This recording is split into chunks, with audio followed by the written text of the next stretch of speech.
Hello guys, welcome back to my YouTube channel. आज काफ़ी दिनों के बाद में मैंने व्लॉग रिकॉर्ड किया है और आज है संडे, बट एग्ज़ाम को 2 महीने से भी कम टाइम रह गया है, तो हमें स्टडी तो संडे को भी करनी होगी।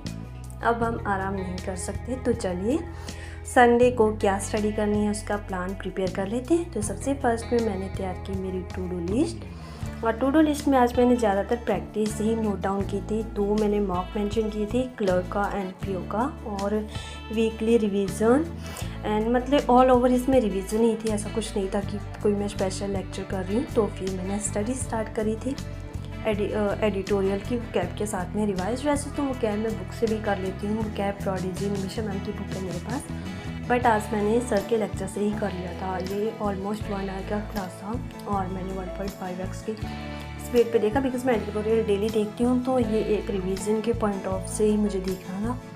तो ये मेरा क्लास 40 मिनट या 40 मिनट्स में ही अप्रॉक्स कंप्लीट हो चुका था।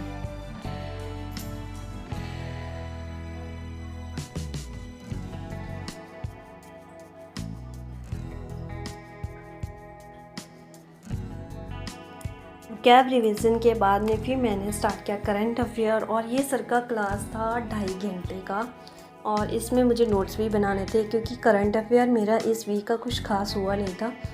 मेरे नोट्स तो बिल्कुल भी नहीं बने थे, तो 2nd, 3rd एंड 4th जून के मेरे नोट्स नहीं बने थे। तो वो सर के शॉर्ट नोट्स के साथ में मैंने नोट्स भी प्रिपेयर किए, तो फिर साथ साथ में नोट डाउन करते रहे एंड शॉर्ट नोट ही बनाते हैं, तो इससे रिवीजन अच्छे से हो जाती है। वैसे तो पीडीएफ भी आप रेफ़र कर सकते हो, ऐसा कुछ इंपॉर्टेंट नहीं है कि नोट्स बनाने ही होते हैं, लेकिन मुझे स्क्रीन की वजह से लगता है ना कि वहाँ मैं पीडीएफ भी रिवाइज करूँ। सब कुछ हम लोग स्क्रीन पे देखते हैं, तो मुझे होता है कि मैं नोट्स बना लूँ, वहाँ से पढ़ूँगी तो मुझे ज़्यादा अच्छे से रिकॉल होता है, याद होता है। एंड फिर आपके पास स्क्रीन मतलब जब भी आप फ्री हो कभी भी कॉपी से पढ़ सकते हो, क्योंकि हम लोग स्क्रीन तो देखते रहते हैं ना, पूरा दिन में थक चुके होते हैं।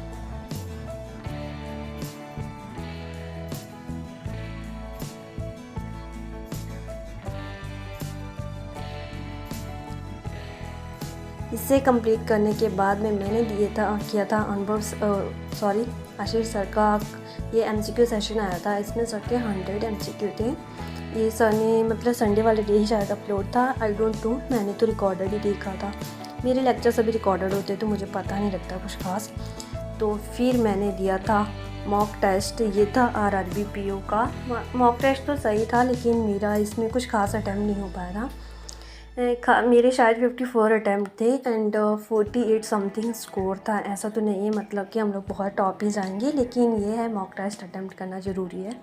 आज कम स्कोर आएगा तो कल को एंगेज भी होगा, बट अगर हम लोग अटैम्प्ट नहीं करेंगे, प्रैक्टिस नहीं करेंगे इस तरह से, तो शायद स्कोर कभी भी इंक्रीज़ नहीं होगा। तो आप लोग भी ट्राई करो कि आप मतलब अभी तो मॉक लगाने का टाइम आ चुका है, तो आप लोग को मॉक ज़रूर अटैम्प्ट करना चाहिए, जो भी आप एग्ज़ाम टारगेट कर रहे हो। और पीओ का भी लगाओ एंड क्लर्क का भी लगाओ, मतलब जैसे भी आपको जो भी एग्ज़ाम सही लगता है, हमें सभी का अटैम्प्ट करना चाहिए प्रैक्टिस के अकॉर्डिंग, क्योंकि कम स्कोर आ सकता है, कम भी आएगा, ज़्यादा भी आएगा, लेकिन अटैम्प्ट तो करना ही है ना। तो होप आप भी करते होगे एंड ज़रूर करो भी। इसे कंप्लीट करने के बाद में मैंने किया था हिंदी का जया मैम का लेक्चर। ये लेक्चर भी मैम का वाईटी पे है, और इसके बारे में मुझे बहुत पूछते हैं। ये जया मैम है अड्डा 247 के चैनल पे आप देखोगे, और ये इस व्लॉग में जितना भी कंटेंट है सारा मैंने वाईटी से किया है, तो उसके बारे में मैं आपको साथ ही साथ में बता देती हूँ कौन सा क्लास है। तो ये वाईटी पे आप सर्च करोगे हिंदी के लिए जया मैम अड्डा 247, तो आपको मिल जाएगा। और इसके बाद में एक ये स्पीड टेस्ट था, इसके कुछ समथिंग 50 क्वेश्चन थे, और शायद 30 मिनट्स ऐसे कुछ होते हैं उस टाइम में, तो वो टाइम दिया गया था। तो फिर मुझे इसका कुछ था नहीं कि मुझे प्रैक्टिस करनी है, गाइडली पे थे, तो मैंने क्विजेस में ऐसे सर्च करी थी तो मुझे मिल गए। सो आई थॉट कि मुझे ये भी अटैम्प्ट कर ही लेना चाहिए, तो फिर मैंने इसको भी अटैम्प्ट कर लिए थे। और साथ में बेसिक मैथ जो होता है ना, वो भी मैं डेली करती हूँ। और स्पीड टेस्ट मतलब उसके लिए बेसिकली कैलकुलेशन स्पीड होती है, उसको भी मैं इंक्रीज़ करती हूँ। ये तो मेरा क्वांट के लिए जो बेसिक होता है, रेगुलर लेक्चर के अलावा ये सब चीज़ों को मुझे कंप्लीट करना होता है। तो ये रहा हमारा टारगेट, जो कि आज ऑल ओवर कंप्लीट हो चुका है। आज के टारगेट में मेरा कुछ भी ऐसा नहीं रहा कि जो मैं कंप्लीट नहीं कर पाई। एनालिसिस मैंने आरआरबी पीओ का नहीं